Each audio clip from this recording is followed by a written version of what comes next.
Assalamualaikum warahmatullahi wabarakatuh. Saya Yudi Pramuko, tukang donat dari para YouTuber tertua di semesta. Kita sekarang baca buku ini ya, Mindset. Mindset sambil belajar bahasa Inggris sedikit-sedikit ya. Ini chapter 1. Chapter 1 itu maksudnya bab 1. Bab 1. Judulnya The Mindset. The Mindset. Pengarangnya itu yang Dr. Carol. Rupanya Dr. Carol itu perempuan ya. Dia bilang gini, when I was a young researcher. Jadi waktu saya dulu peneliti muda, just starting out, baru saja mulai sebagai peneliti. Something happened that changed my life. Something happened that changed my life. Jadi ada satu kejadian ya, sesuatu yang telah terjadi yang changed my life, yang mengubah hidup saya. I was obsessed.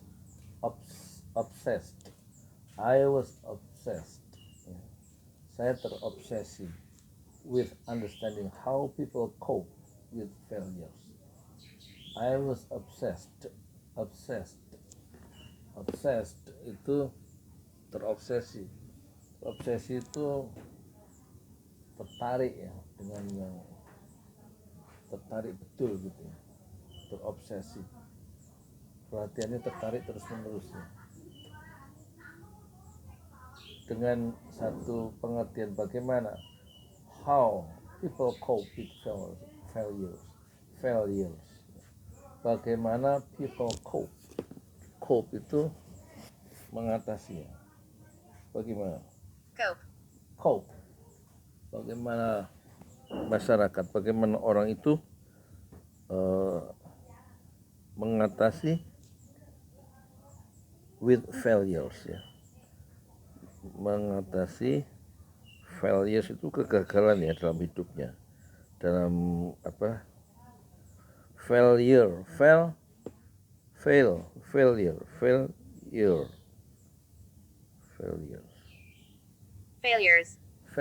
ya.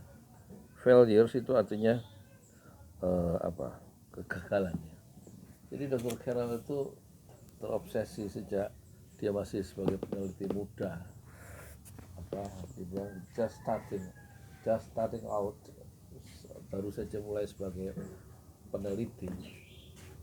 Sesuatu, ada kejadian yang mengubah hidupnya. Dia selalu terobsesi.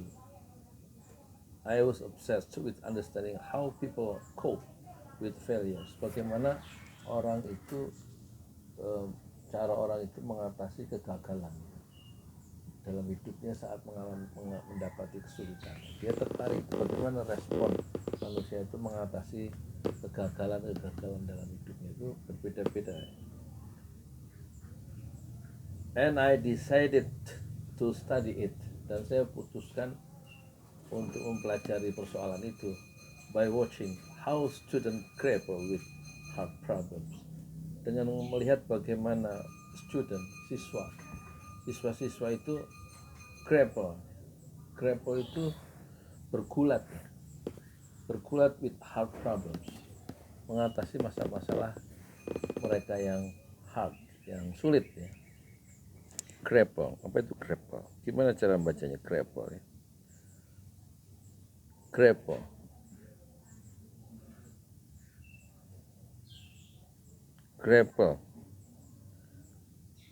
pakai G. Grapple ya. Jadi Dr. Carol itu I decided to study it by watching how people cope with hard problems. Bagaimana orang itu mengatasi bergulat ya, mengatasi problem-problem yang mereka hadapi, problem yang menyulitkan mereka. So I brought children one at a time to a room in their school. Jadi saya bawa beberapa siswa.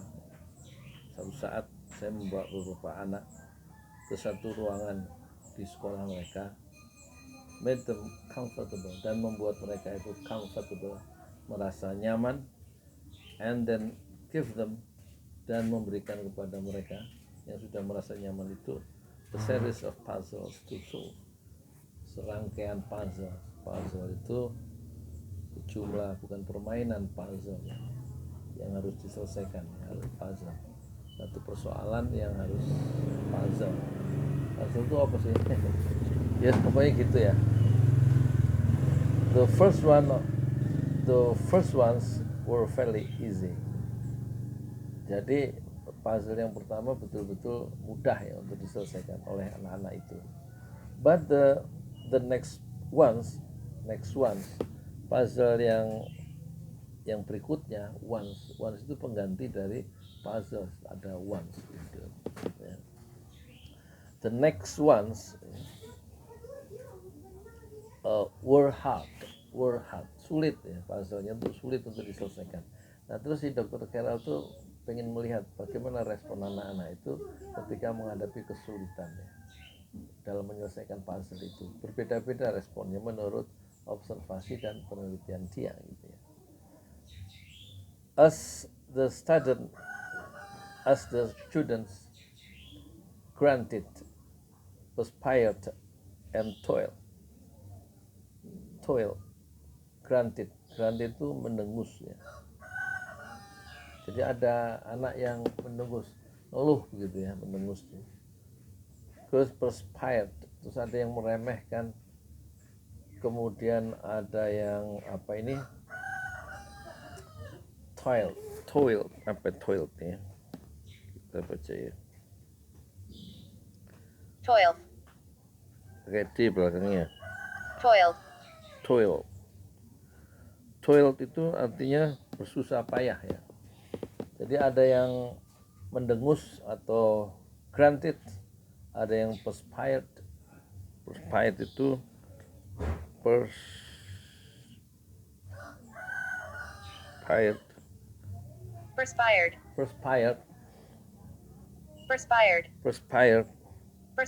perspired itu artinya menyepelekan itu puzzle yang mulai sulit untuk dikerjakannya. Ada yang mendengus itu berarti gitu loh, mendengus, merasa susah ya, mendengus. Jadi dia sebagai peneliti, sebagai observer, si Dr. Carroll itu mengamati respon ya. Suaranya ada yang mendengus, ada yang gampang, ada yang meremehkan, ada yang toil itu ada yang bersusah payah ya, berarti bersungguh-sungguh ya.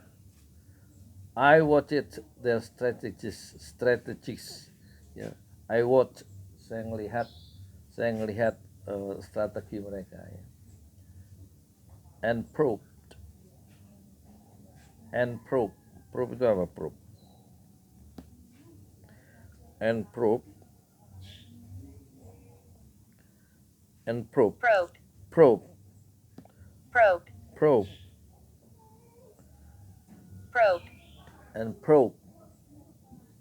Probe ya kan, and probe. Jadi saya, kata Dr. Carroll, melihat strategi yang mereka buat ya untuk mengatasi puzzle yang sulit itu ya. Kemudian I probed, saya selidiki. I probed what they were thinking and feelings, apa yang mereka sedang pikirkan dan apa yang mereka rasakan. Istri saya hari Rabu pengajian umuman dia. Hari Rabu jam piro sih? Paling jam 7:30. Jadi si Dr. Carroll itu ini peneliti ya, respon, reaksi, tanggapan dari beberapa siswa yang dikasih satu masalah lewat puzzle yang sulit tadi. Ada yang mendengus, ada yang meremehkan, ada yang ada yang bersusah payah untuk menyelesaikan. Jadi responnya berbeda-beda. Ada yang gampang menyerah mengatasi kesulitan, ada yang gampang menyerah, dan ada yang sungguh-sungguh untuk mengatasinya. Terus dia bilang, I probed what they were thinking and feeling. Saya selidiki apa yang mereka pikirkan, apa yang mereka rasakan gitu ya. I expected differences among children in how they cope with the difficulty. Jadi saya mengharapkan perbedaan-perbedaan di antara anak-anak itu, siswa itu, saat mereka itu cope, saat mereka itu mengatasi kesulitan. But I saw something I never expected. Tapi saya lihat sesuatu yang tidak pernah saya bayangkan. Jadi dalam penelitian itu dia melihat sesuatu yang tidak saya bayangkan sejak semula, kata Dr. Carroll. Itulah yang nanti mengubah hidup dia sebagai peneliti muda. Itu ya satu paragraf pertama ya, kita ulang lagi ya. When I was a young researcher, just starting out, something happened that changed my life. I was obsessed with understanding how people cope with failures, and I decided to study it by watching how students grapple with hard problems. So I brought children one at a time to a room in their school, made them comfortable, and then gave them a series of puzzles to solve. The first ones were fairly easy, but the next ones were hard. As the students grunted, perspired, and toiled, I watched their strategies and probed what they were thinking and feeling. I expected difference among children in how they cope with the difficult. I expected difference among the children in how they cope with the difficulty, but I saw something I never expected. Udah gitu dulu ya. Belajar beberapa kata yang barusan. Cope itu artinya mengatasi. Kemudian grapple itu bergulat ya. Bergulat mengatasi masalah. Kemudian ada granted, mendengus. Perspired itu menganggap remeh. Kemudian toiled itu bersusah payah. Kemudian probe itu menyelidiki, menyelidiki. Kemudian ya sudah, jadi penelitian atau observasi awal sebagai peneliti muda dulu itu kejadian di ruang kelas itu saat anak-anak dikasih satu seri puzzle yang sulit, pada akhirnya mereka memiliki respon yang berbeda-beda. Dia menyelidiki bagaimana apa yang mereka rasakan, apa yang manusia rasakan kalau menghadapi kesulitan dan mengatasi kegagalan dalam hidupnya. Dan dalil dari Dr. Carroll di bab ini, dia mengatakan nggak ada seorang pun yang mencintai kegagalan. Sebagaimana Imam Al-Ghazali pernah mengatakan, kebanyakan manusia itu tidak mendapatkan apa yang dia cita-citakan.